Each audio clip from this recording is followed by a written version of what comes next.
কি যে ইয়াম্মি ছিল তেঁতুলের চাটনি। হ্যালো গাইস, আসসালামু আলাইকুম। আপনারা সবাই কেমন আছেন? আজকে আমি বানাবো তেঁতুলের চাটনি। প্রথমে আমি তেঁতুলগুলোকে ভালোভাবে ধুয়ে থেতো করে নিব, দেন আমি ভালোভাবে বেটে নিব। তেঁতুল প্রতিটা মেয়েরই একটা দুর্বলতা। তেঁতুল কার না ভালো লাগে? তেঁতুলের চাটনি হলে তো কোনো কথাই নেই। আপনারা সবাই বাসায় এই রেসিপিটা ট্রাই করে একবার দেখতে পারেন। আমার কাছে তো খুবই ভালো লাগে। তেঁতুল বাটতে কিছুটা কষ্ট হলেও খেতে কিন্তু তার অনেক বেশি সুস্বাদু। আপনারা দেখতেই পাচ্ছেন তেঁতুল বাটা অলরেডি হয়ে গিয়েছে।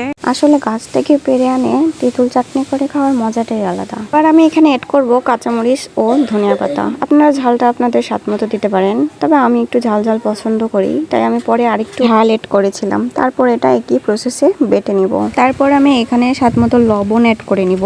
দেন আমি মরিচ বাটা ও তেঁতুল বাটা একসাথে ভালোভাবে মিক্স করে নিব। দেন আমি এর মধ্যে অ্যাড করব সরিষার তেল, যা ছাড়া টেস্ট হয় অসম্পূর্ণ। সরিষার তেলটা এখানে চাটনির স্বাদ আরও বাড়িয়ে দিয়েছিল। আপনারা সবাই ট্রাই করে দেখতে পারেন একবার। তবে আমরা এখানে পরে একটু চিনি অ্যাড করেছিলাম। খেতে কিন্তু এক কথায় দারুণ হয়েছিল। ভালো লাগলে লাইক, কমেন্ট অ্যান্ড শেয়ার।